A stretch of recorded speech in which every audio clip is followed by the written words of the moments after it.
Kami dari Fakultas Ekonomi dan Bisnis, Prodi Manajemen, akan memaparkan materi kami.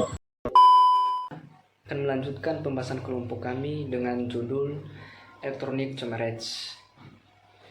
Di Electronic Commerce ini, dua hal yang utama yang harus diperhatikan dalam melakukan transaksi adalah yang pertama, jaga kerahasiaan data pribadi. Yang kedua, waspada berbagai modus kejahatan transaksi digital. Hal apa saja yang dibutuhkan dalam rangka menciptakan keamanan bertransaksi dan metode yang digunakan untuk menciptakan keamanan tersebut. Di sini saya kasih contoh yaitu PCI DSS. PCI DSS ini seperangkat aturan dan persyaratan untuk melindungi data kredit dan transaksi sensitif pemegang kartu serta memfasilitasi penerapan langkah-langkah keamanan data yang konsisten secara luas. Apa itu electronic commerce? Electronic commerce ini atau perdagangan elektronik atau bisa disingkat dengan e-commerce adalah sebuah model bisnis atau perdagangan yang dilakukan secara online dan memanfaatkan internet. E-commerce adalah singkatan dari electronic commerce yang dalam bahasa Indonesia dapat diartikan sebagai perdagangan elektronik. Ini merujuk pada aktivitas jual beli barang dan jasa yang dilakukan melalui internet atau sarana elektronik lainnya. E-commerce mencakup berbagai kegiatan online seperti memudahkan berbelanja, pilihan yang lebih banyak, harga yang bersaing, penjelasan produk yang lengkap, kemudahan membandingkan harga, pembayaran yang aman, pengiriman yang cepat dan mudah, akses ke informasi produk dan ulasan, kemampuan untuk berbelanja internasional, kemampuan untuk menghemat waktu, energi, layanan pelanggan yang tersedia 24 jam, kemudahan untuk membandingkan produk, lingkungan yang lebih aman, kemampuan untuk mengakses penawaran khusus dan diskon.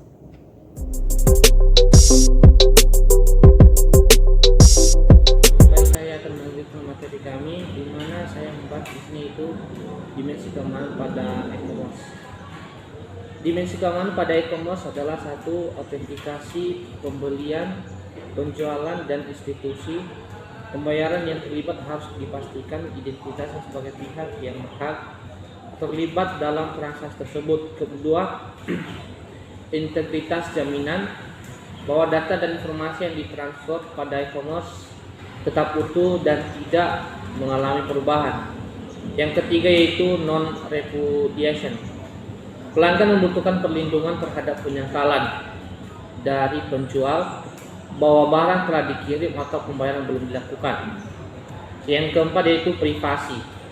Pelanggan menginginkan agar identitasnya dapat diamankan oleh perusahaan tersebut. Kelima yaitu keselamatan. Pelanggan yang menginginkan jaminan bahwa aman untuk memberikan informasi nomor kartu kredit di internet.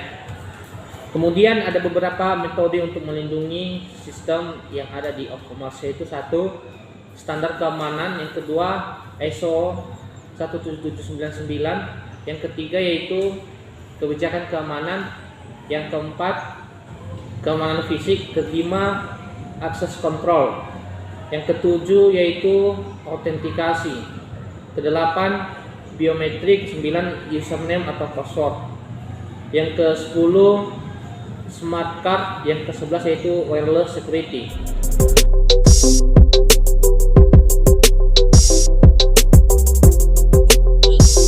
Akan menjelaskan tentang SWOT analysis. Analisis SWOT ini adalah sebuah teknik yang digunakan untuk mengidentifikasi kekuatan, kelemahan, peluang, dan ancaman untuk mengembangkan rencana strategis bisnis. Jadi, misalkan seperti strength. Strength ini adalah sebuah komponen yang sekitarnya dapat memberikan keuntungan atau kelebihan bisnis jika dibandingkan dengan kompetitor. Pertama, Accessibilities adalah suatu fasilitas yang disediakan untuk semua orang dengan tujuan mewujudkan kesamaan kesempatan dalam segala aspek kehidupan.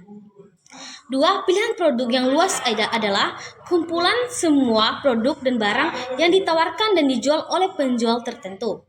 Ketiga, kemampuan personalisasi adalah suatu sarana untuk memenuhi kebutuhan pelanggan secara lebih efektif dan efisien. Keempat, biaya operasional lebih rendah adalah yang dimana suatu biaya yang dikeluarkan selama masa produksi dan penyerahan barang oleh perusahaan tersebut kepada pelanggan. Kelima, analitik. Analitik data ini adalah suatu proses di mana data mentah menjadi pengetahuan yang dapat digunakan dan dapat ditindaklanjuti. Selanjutnya, weakness. Weakness ini ialah sebuah karakteristik yang berkaitan dengan kelemahan perusahaan bisa dibandingkan dengan pesaing. Dapat juga berupa kelemahan yang dianggap saat ini secara internal. Nah, pertama, keterbatasan interaksi fisik. Keterbatasan interaksi fisik ini adalah yang dimana suatu kondisi yang dapat disebabkan oleh penyakit, kecelakaan, ataupun dapat juga disebabkan oleh kelainan bawaan. Kedua, kesulitan untuk menguji produk adalah yang dimana suatu produk tersebut memiliki spesifikasi yang berbeda dengan produk yang ada. Nah, akibatnya perusahaan tersebut belum tentu memiliki teknologi yang dibutuhkan untuk menguji kualitasnya. Jadi hal ini berdampak pada sejumlah investasi yang harus dikeluarkan oleh perusahaan untuk memperoleh teknologi pengujian. Ketiga, persaingan sengit. Persaingan sengit ini ialah persaingan yang terjadi secara hebat dan dahsyat. Jadi, sengit ini biasanya mengacu pada persaingan antara dua belah pihak atau lebih dalam merebutkan suatu kepentingan.